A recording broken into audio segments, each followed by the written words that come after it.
So I still vividly remember the first time I made any money online, and it was a grand total of $8. But I'm not even joking, it felt like I'd made $1 million.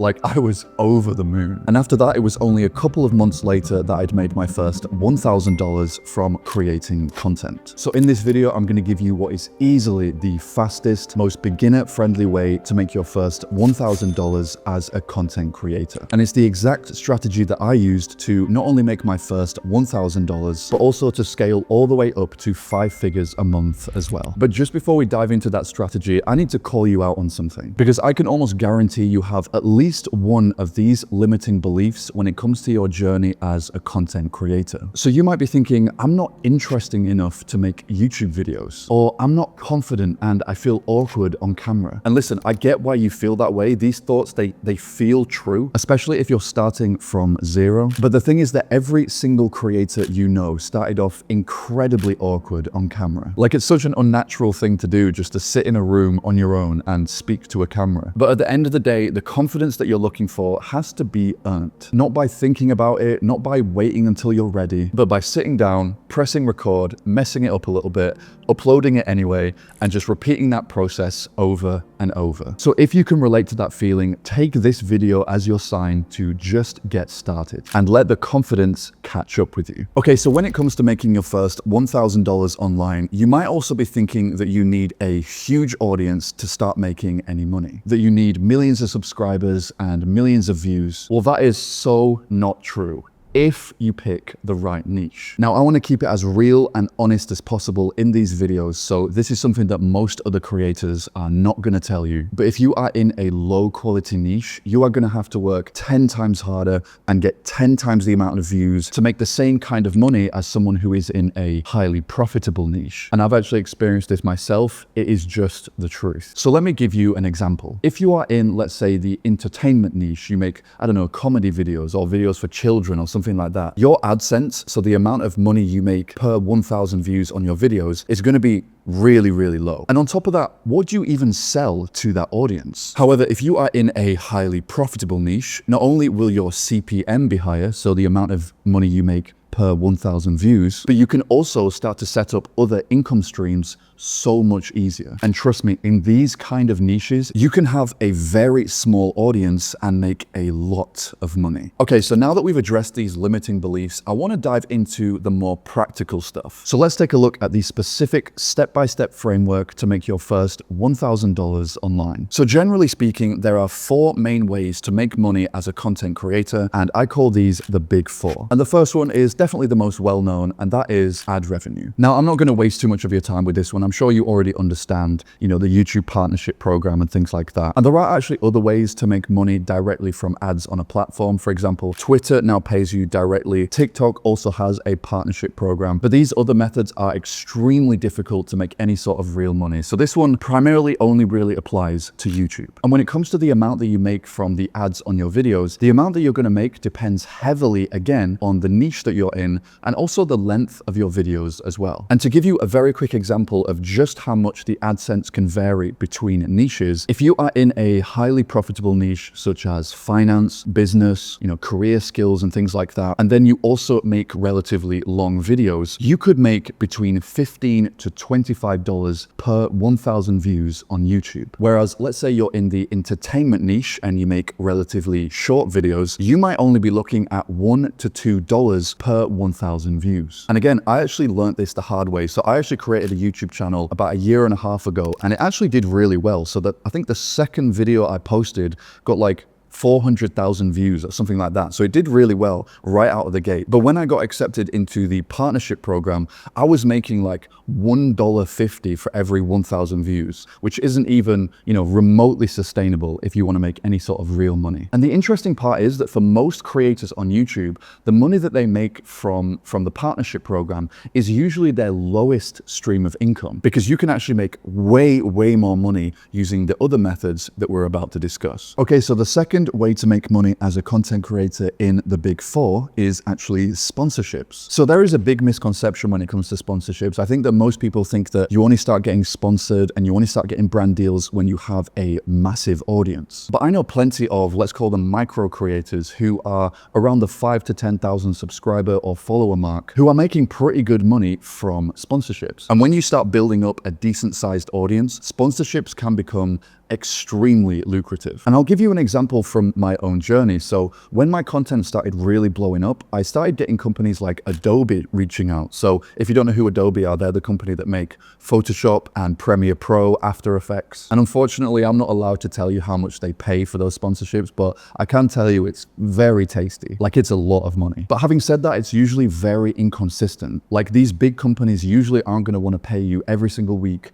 or even every single month. And you never want to be one of those creators who's just shilling any product and, you know, promoting some like mobile game app and just like completely selling out. So what we need to do is we need to find an income stream that makes us a lot of money, but is also consistent and reliable. And that actually brings us on to the third way to make money as a content creator, and that is one-on-one coaching. And the funny thing about this income stream is this is how a lot of creators start accidentally making money. Because if you're in a strong, profitable niche and you show through your content that you are trustworthy, that you are very knowledgeable, and that you can solve people's problems, then people will start messaging you about these specific problems that they're having within that niche. But having said that, if I'm being completely honest, I've never liked one-on-one coaching because it's just not scalable. Like, you're trading your time for money and there's no real leverage. But speaking of leverage, that actually brings us onto the fourth and easily the best way to make money from content creation. And maybe you've guessed it already, but that is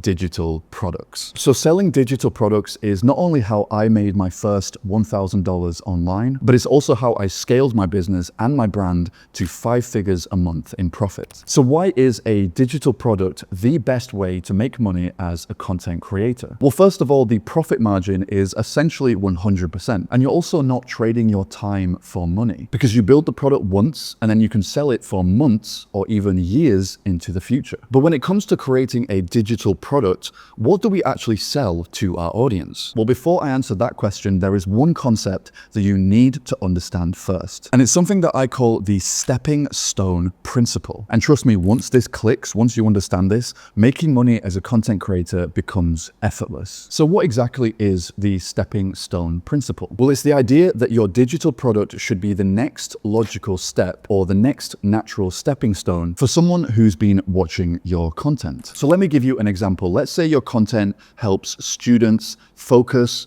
and stop procrastinating and, build better study habits. Well, if those are the topics you talk about in your free content, then your paid digital product should then be something that's going to genuinely help them solve those problems. So you could sell, Notion study templates that help them organize their tasks or help them to stop procrastination, or even some sort of guided course that is specifically aimed at helping students with their focus. And now you can see that the bridge between your free content and your paid product, there's virtually no friction. So it almost feels like the next logical stepping stone from your free content. Now, if you try to sell that same audience, let's say a course on how to build a business as a student, that's just not really going to work. There's way too much friction, and a large percentage of your audience is just not going to be interested in that product. So yeah, the digital product essentially needs to align with your free content. It needs to solve a very specific problem and also feel like a natural progression or a natural stepping stone from the topics that you talk about in your videos. Okay, so now let's talk about the best digital products that you can sell as a content creator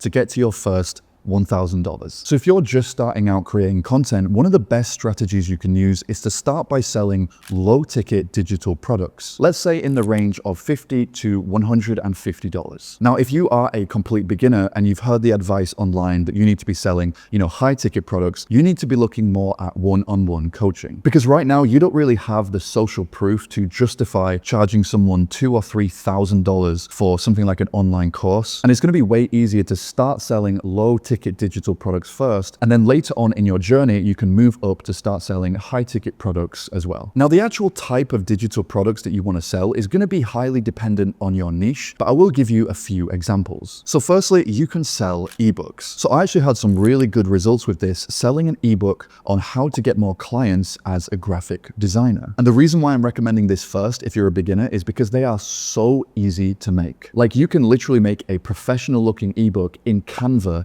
for free, or you can even just export a Google Doc as a PDF. Another type of digital product that you can sell is templates like Notion planners and things like that. And I can tell you right now, there are content creators out there who are making stupid amounts of money from Notion templates and ebooks as well. You can also sell things like digital assets. So if you're into graphic design or photography or video editing or any kind of visual based content, then you can sell things like presets or design assets and things like that. And I actually did this a couple of years ago, and it was my first ever digital product. And this is exactly how I made my first $1,000 a month. So I was selling, Photoshop templates and graphic design assets and things like that. Or another example is you could sell a video course or a pre-recorded workshop, which again is what I did on my own journey. And that's actually the method I used to scale to 5 figures a month. Now, if you're unsure on what to actually sell, I would always start with an ebook. It's super easy to make. You can set the price relatively low, and it's just a really good way to get your foot in the door and become comfortable with selling digital products. And if you have both a growing audience in a decent niche and also an ebook that genuinely offers solutions to the problems within that niche, then you can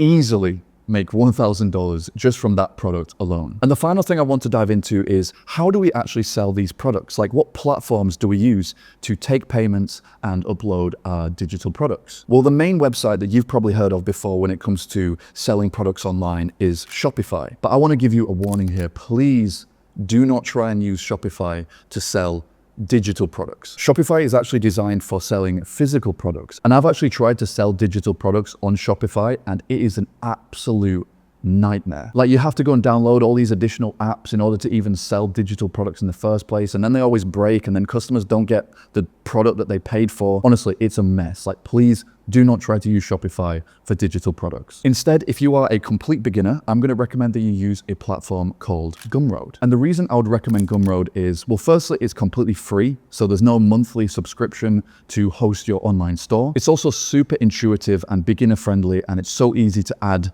and edit products. And this is starting to sound like I'm actually sponsored by Gumroad. Obviously I'm not, but it's just a platform that I would recommend. So now that you have a good understanding of the best ways to make your first $1,000, we need to talk about the next crucial step, which is actually building your audience in the first place. So in this video right here, I will show you the exact strategy that I used to grow my audience to 250,000 in just my first 6 months on social media. And I know that sounds mad, but it really did happen. So click over to that video and I will see you there.